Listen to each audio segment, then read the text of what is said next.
That was a near miss. Okay, for those of you tuning in from home, we started this warm-up problem, and so far we're on part D. Sorry about that. Okay, what do we think about part D, group 2?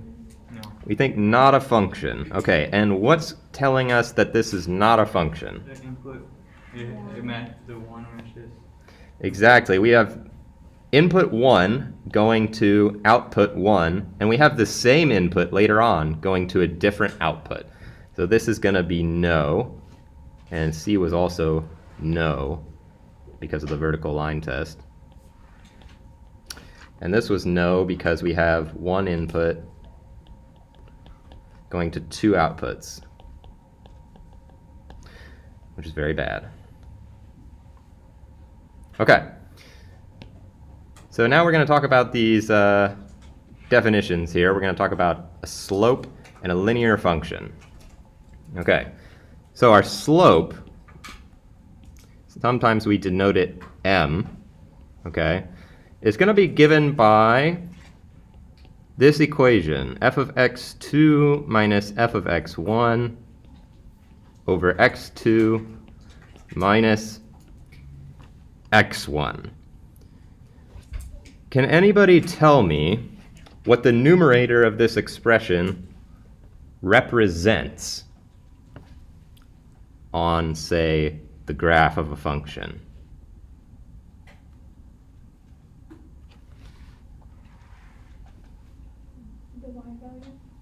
The y values, exactly right.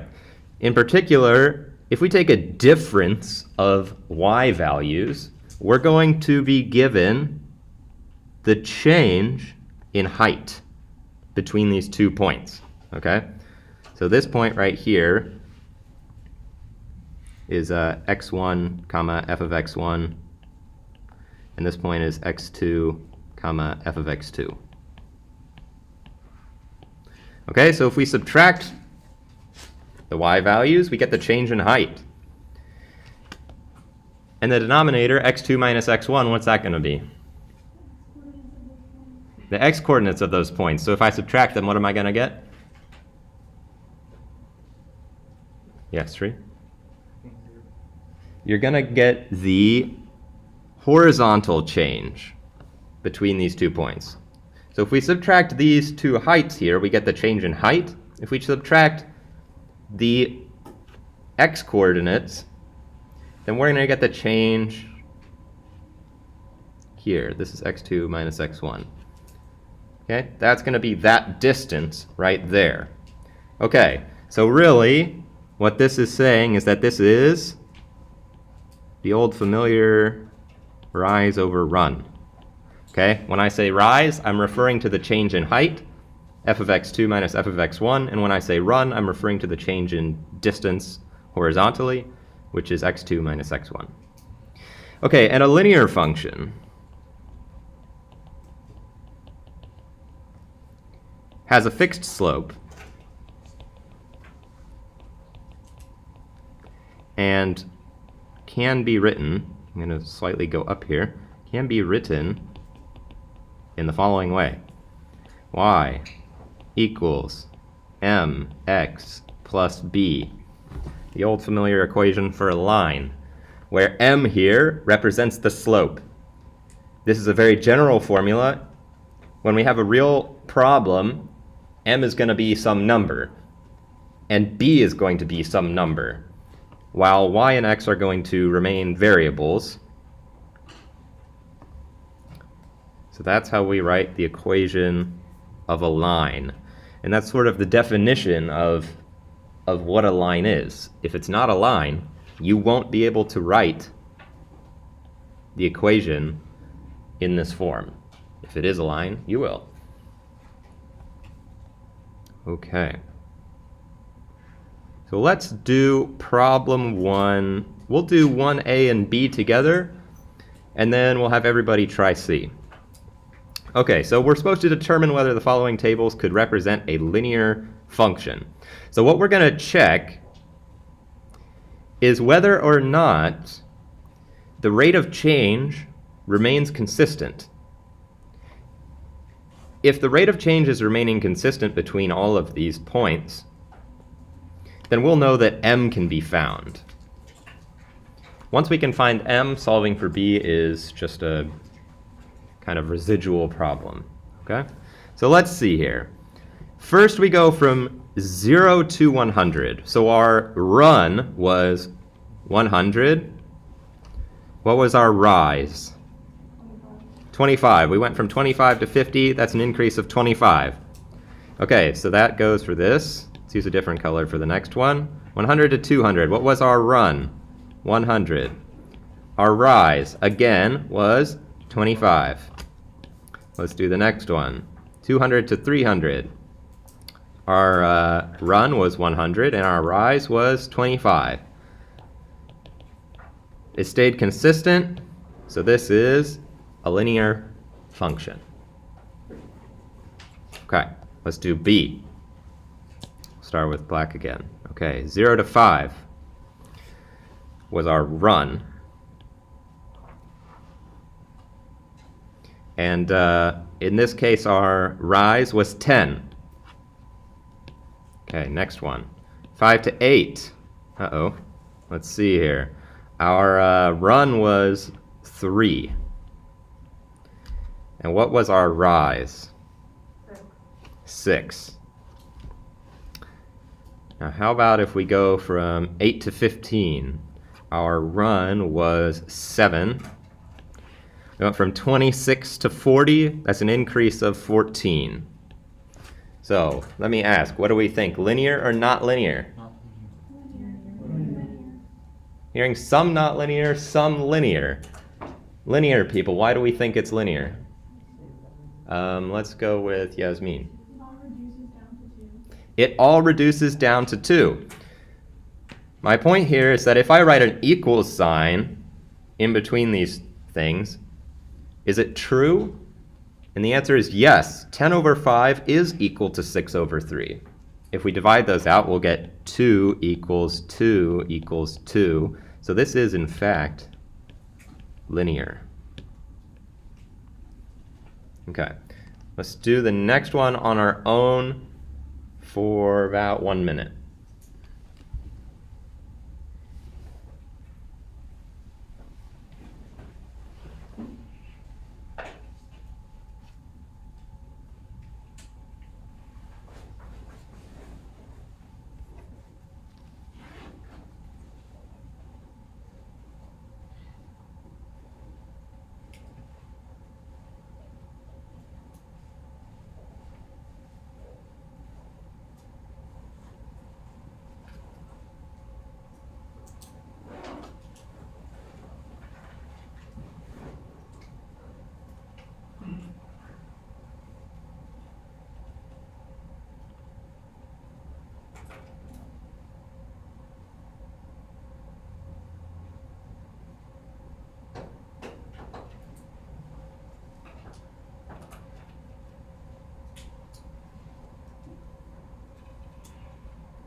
Okay, how are we feeling? Do we think linear or not linear? I don't think it's linear. I'm seeing a lot of heads shaking left and right, meaning no. Okay, does somebody want to tell me why it's not linear? For the run, it's good with the rise. Yes, the rise and the run are not consistent over these intervals, okay? So first we go from 0 to 12, so our run was 12, and our rise was 20. Then we go from 12 to 24. Our run was, again, 12, but our rise was not 20, it was 10. From 24 to 36, our run was 12, and our rise was only 5. And look at these three things. They all have the same denominator, which means that they're only going to be equal if the numerator is equal on all of them. And 20 is not equal to 10, is not equal to 5, so this is going to be not linear. A was linear, right? A was linear. A and B we decided were linear, and C was not linear. Okay. Any questions about problem 1?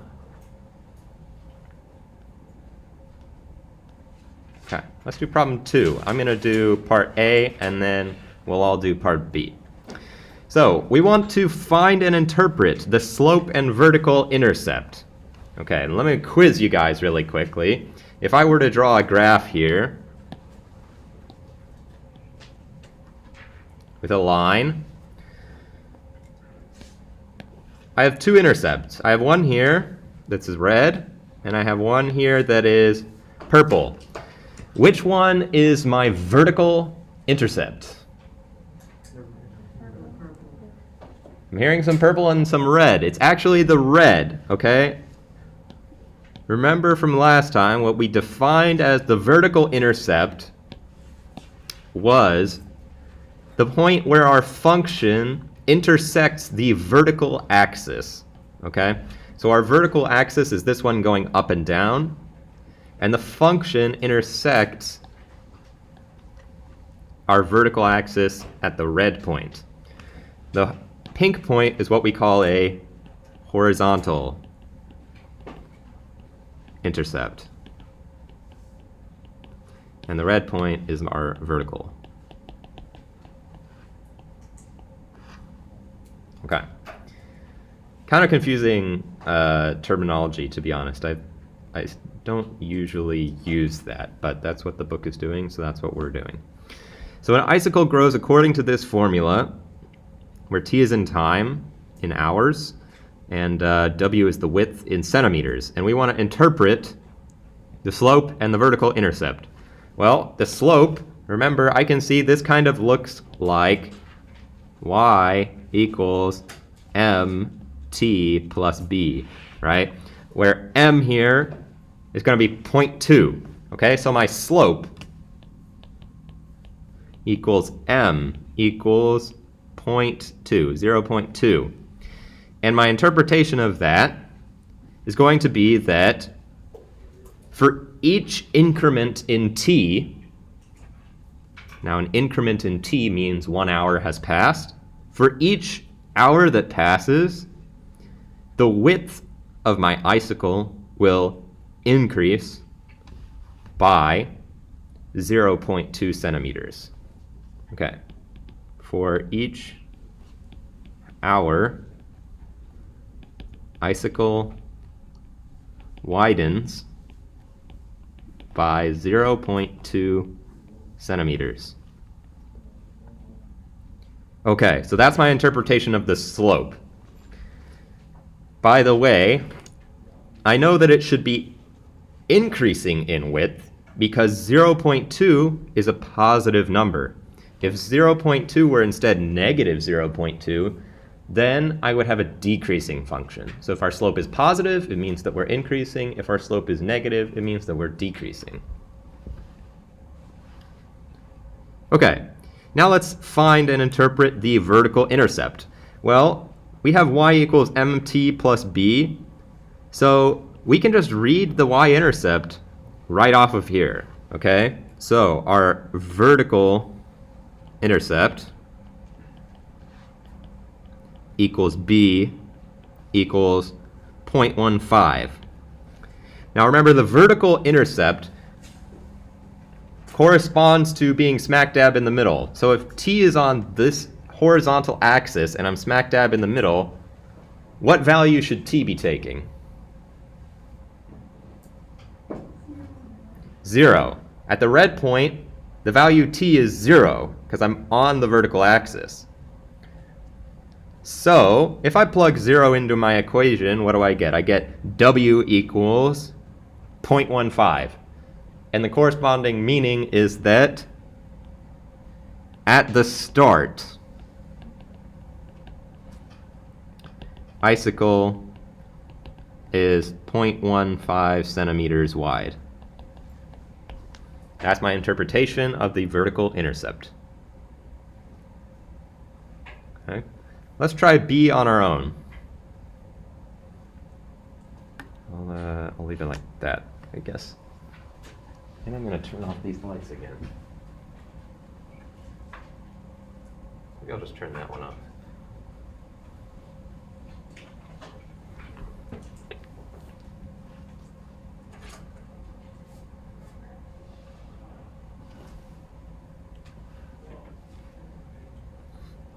Sorry.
Okay, how are we feeling about B? Does anybody want to try for the first part? The first part is just find and interpret the slope of this function.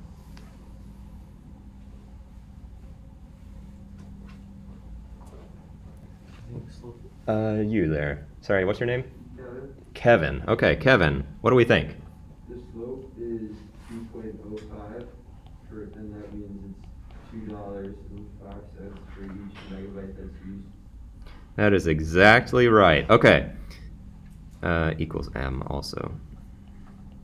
Okay, so what Kevin just said is that the slope is going to be 2.05. We know that it's the slope because it's attached to the variable. Okay?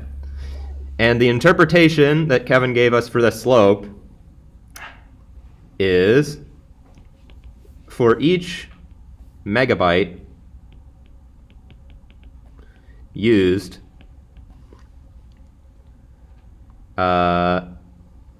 we are charged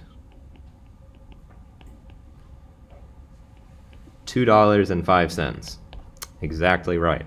Okay, somebody else want to try the vertical intercept out? Let's have a beat. So it would be 10 is also B, and then that's the initial charge to have like the cell phone plan or international plan. Sorry, say again for the interpretation. So would that be like the initial cost to get the international plan? Exactly. So the vertical intercept is going to be 10. And don't be fooled because it's given before the slope, right? In the first problem, we had 0.2t plus 0.15. And in the second one, they gave us the intercept first, and then we add the slope, okay? It's perfectly fine to add things in a different order. They just did that to try to confuse you, but it didn't confuse a beat because he got it exactly right. The intercept is going to be 10, and he got the correct interpretation, which is that the base charge per month is $10. Okay. Before we move on to some more definitions, does anybody have any questions about problem number 2?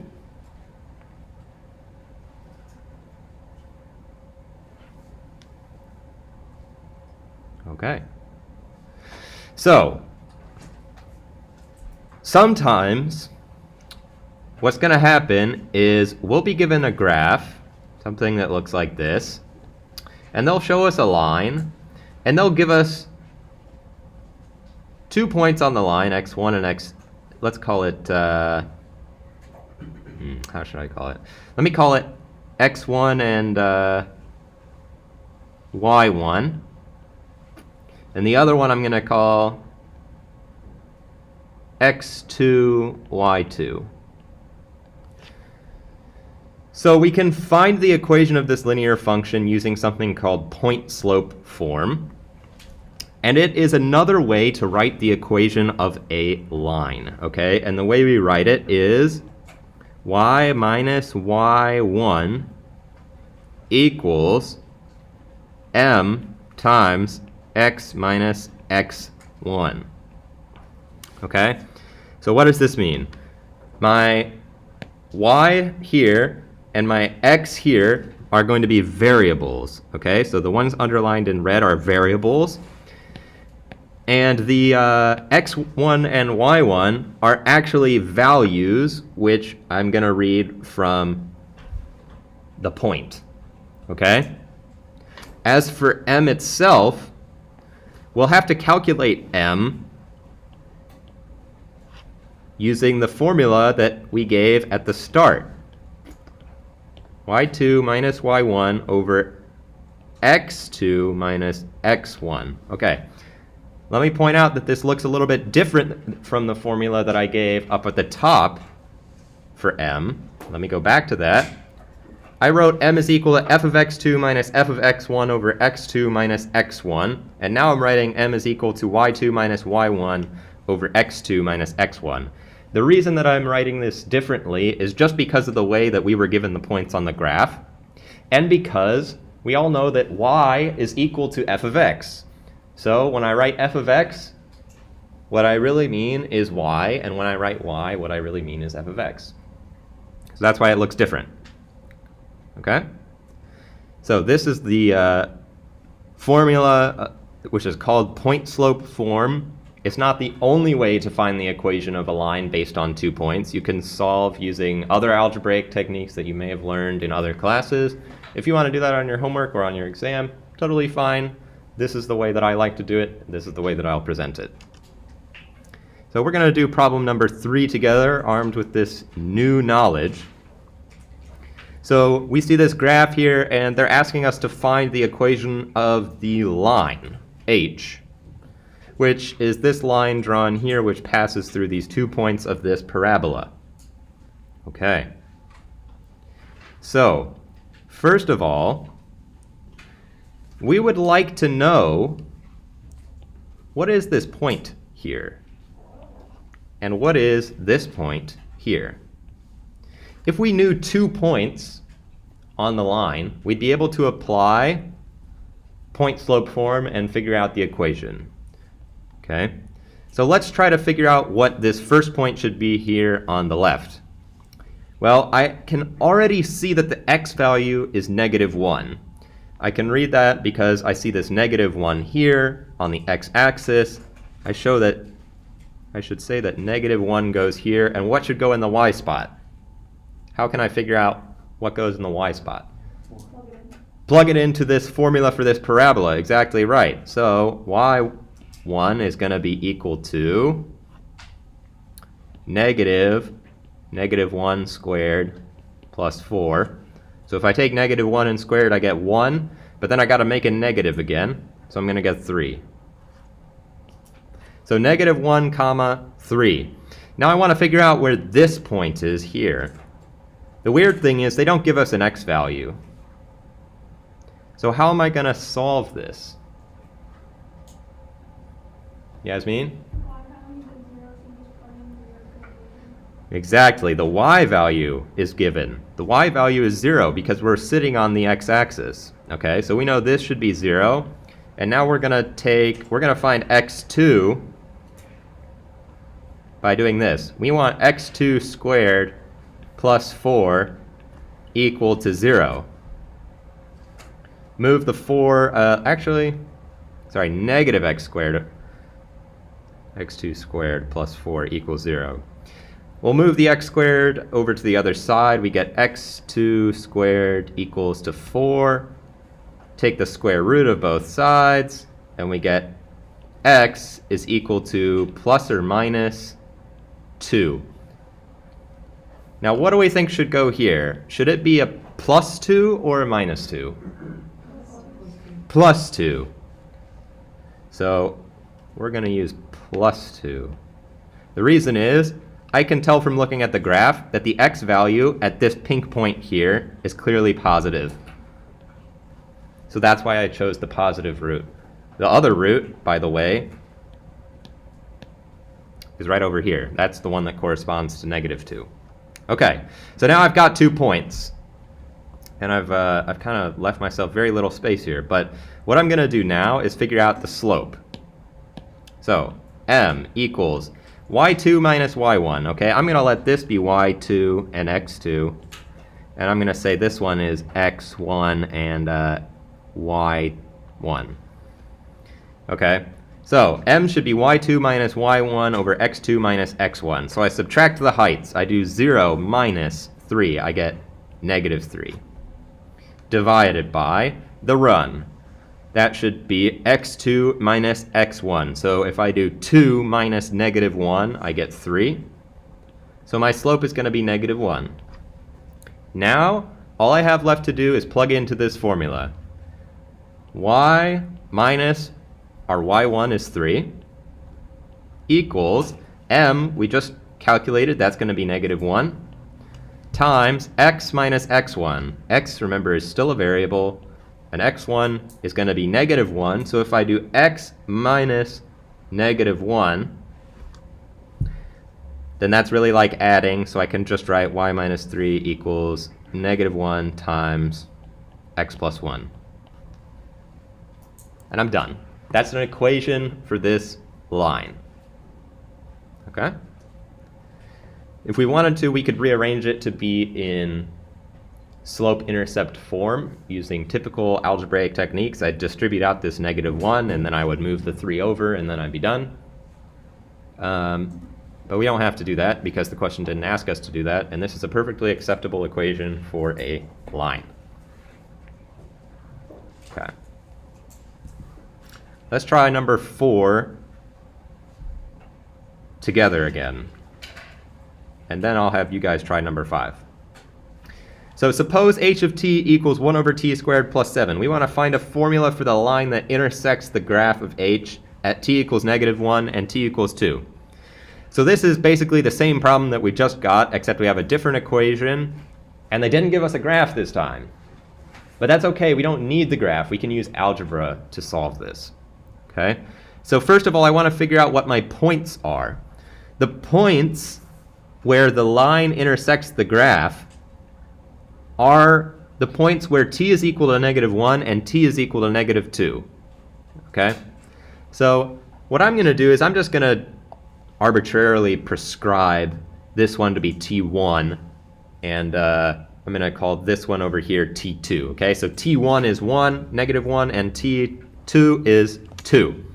Okay, so t1 comma h1 is going to be equal to 1 comma, negative 1 comma, how do I figure out what h1 should be?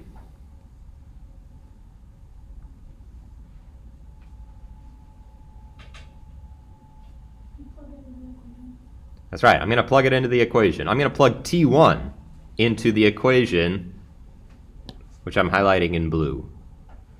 So if I plug t1 in, that means I could do 1 over negative 1 squared. Okay, so 1 over negative 1 squared plus 7, that's going to be equal to 8. Okay, I'm going to erase this so I have more space later. But that's how I figured out that there should be an 8 here. Okay, how about T2H2?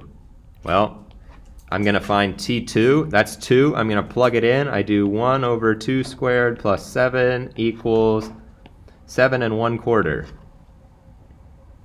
Okay, let's call it 29 over 4. Okay, so we get 2 comma 29 over 4. I'm going to erase my work again so I have more space. Okay, so now all I have to do is use my point slope form. The only thing that I have to be a little bit careful about is when I calculate m, should I have h in the numerator and t in the denominator, or the other way around? And the answer, which I'm just going to give to you, should be that we should use h in the numerator and t in the denominator. Because in this formula up here, we know that x lies on the horizontal axis.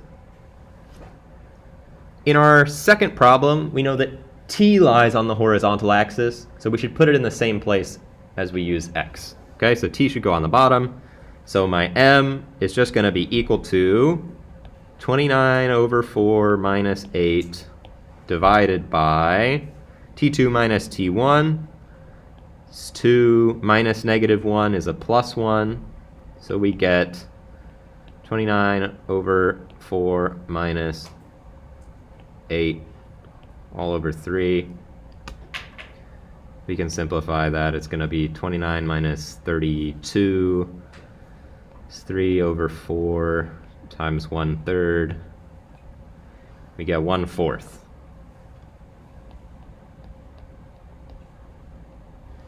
Okay, so our slope is going to be 1/4. And let's go ahead and write down the formula. It's going to be h minus h1 equals our slope 1/4 we just calculated times, what should go in here should be t minus t1. Well, t1's negative 1, so if I subtract negative 1, it's the same as adding 1. And that is my equation for this line. Are there any questions regarding these problems number 3 and 4, where we're trying to use point slope form to find the equation of a line?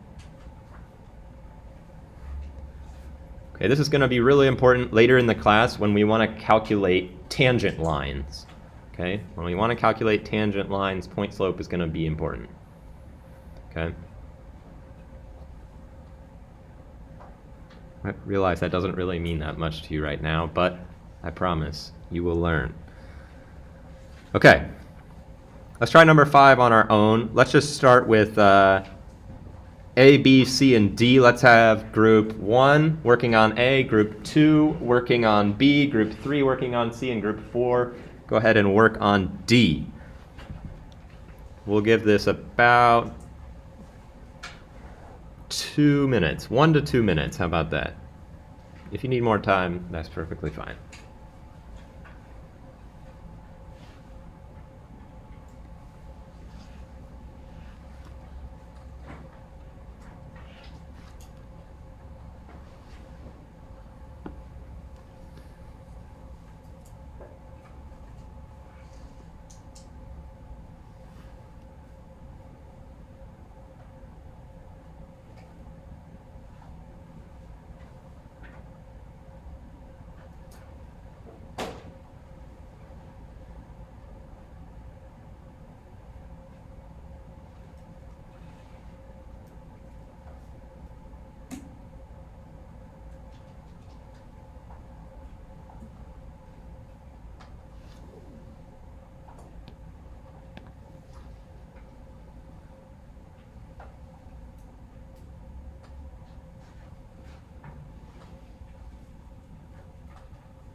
Okay, I'd like to take a poll here. Who is using, let's have a hand raised if you're using slope-intercept form to write down these equations. Hands up if you're using point-slope form to write down these equations. Okay, I was just curious.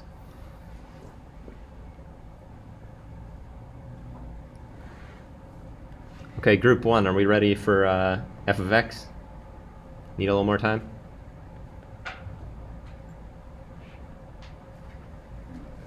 Okay, so we're talking about this line right here, which I'm drawing in pink. Wow, that's a pretty straight line. I'm proud of that. Okay, so the pink line, let's write the equation in pink. And, well, what do we think? Have we settled on an equation? Yes? Would anyone like to tell me what they found?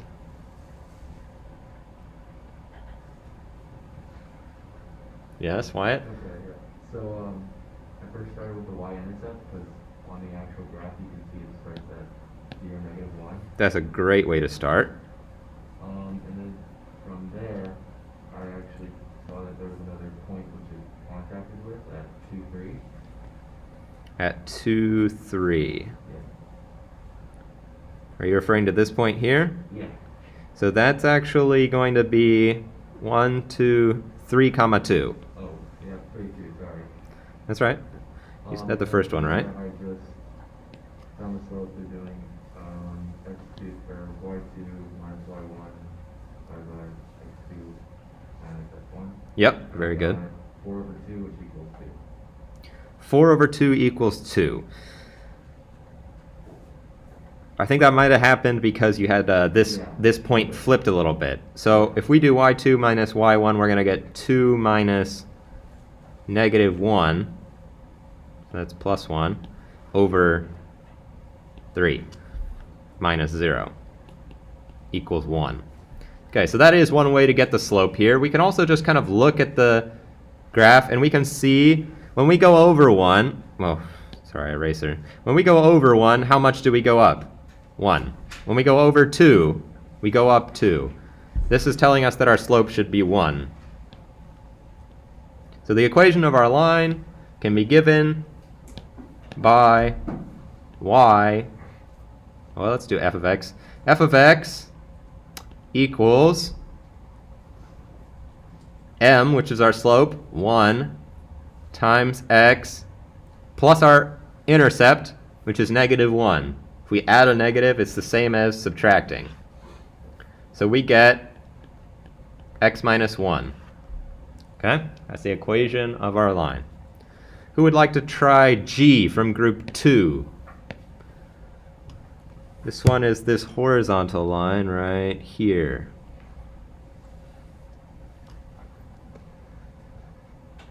Can anyone from group 2 tell me what the slope of this line should be? 0. That's right. The slope is going to be 0.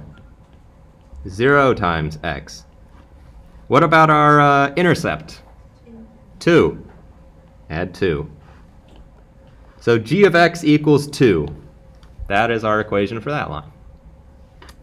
Okay, group 3. What do we think about, what is it? H of x. This one coming like this. Let's start with the slope. First of all, do we think the slope is positive or negative? Negative, because we're going down. We're decreasing, so we should have a negative slope. What should the slope be? Anyone want to give me a figure? Yes. I said -1/2. -1/2. I think that's spot on. -1/2. Okay. Remember, this figure for slope represents rise over run. Okay, so this is telling us that if we rise by -1, aka we lower by 1, then we should run 2. So let's go ahead and do that. If we go down 1, we go over 2. Okay, so our rise here is -1 and our run was 2. So that's how we can figure out what the slope of this function is. Okay, so we want negative 1/2 times x. And how about the intercept? What's the vertical intercept? 0 plus 0. So we just get negative x over 2. That's our equation. All right, how about J? Group number 4 had J. Oh, we already used pink. Yellow? No. Brown. J of x here. What do we think? What is our slope for this one? I got -1. -1 for this slope. Well, first of all, we're going up here with this brown line. So I think our slope is going to be positive. I got 3. I think 3 is right on the money. It looks like it's going through this point and then this point here, which means that our rise here was 3 and our run was 1. So we get 3 over 1 times x. And how about our intercept? Looks like it's going through right here at +1. So I'm going to add 1. So the equation is 3x plus 1. Okay. Are there any questions about how we found the equations of these lines in this kind of more graphical technique?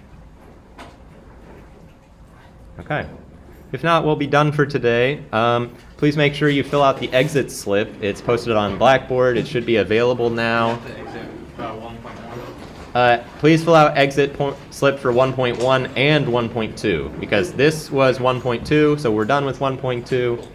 Please fill out both exit slips within 1 week of the lectures. So 1.1 is due on Monday, 1.2 is due on next Wednesday. Okay.